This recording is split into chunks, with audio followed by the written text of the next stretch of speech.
Another day, another vlog. Good day mga kaday. Sa karon nga time, nagpito ko kasaba chips. Sama na siya ang atong kuan output. So at this moment mga day, ato na siyang sagulan all cheese. So i-mix, mix until such time na ma-feel na nimo ang lasa sa maong cheese.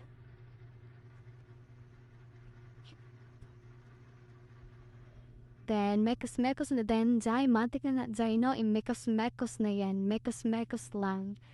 Mura ng kanta na mekos to the left, mekos to the right. Taratat, tilawan na to day, no, syempre tilawan kung sakparabang panlasa.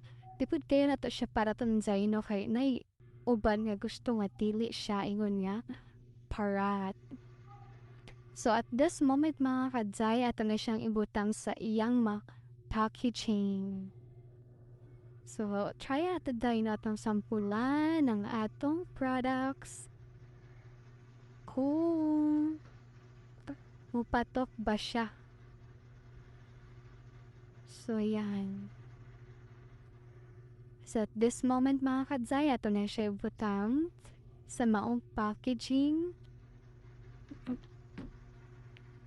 Para ato na siya ma-display o magwapa na siya mga dzay. Sama sa nagbuhat mga dzay. Char! Kansay mo kuan against ana. Raise your right hand lang. Charot! Mga dzay, magpakabisit ang mga dzay kaya wala tayo piso. Kundi magpakabisi. Bayet! Saon na lang bayet. Di ka magkogi mga dzay din sa kalibutan pas mo. Kaliwat. Yes? How are you doing? So, hapit na yun siya mga dzay. Gamay na lang dyan yung otong. Mahuman ang atong. Mahuman na ang atong. What?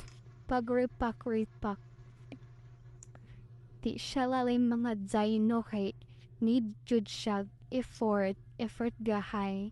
Syempre kay dili ta mo abot sa success nga output kung dili ta mag-effort. We need to do some effort for us to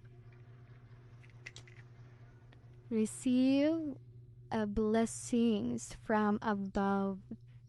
Okay, man naman mga dzay. Ato na siyang i-close. Para di siya mahupa. Siyempre, yan naman dito ang life. Hey. Thank you Lord pa rin. So, while gafaan mga dzay, ato na rin i-sell din na to siya mga dzay. Para di jud siya mahupas. Puslan jud nga di jud siya mahupas once na dili pa siya ma-open. Dili pa siya makaunan.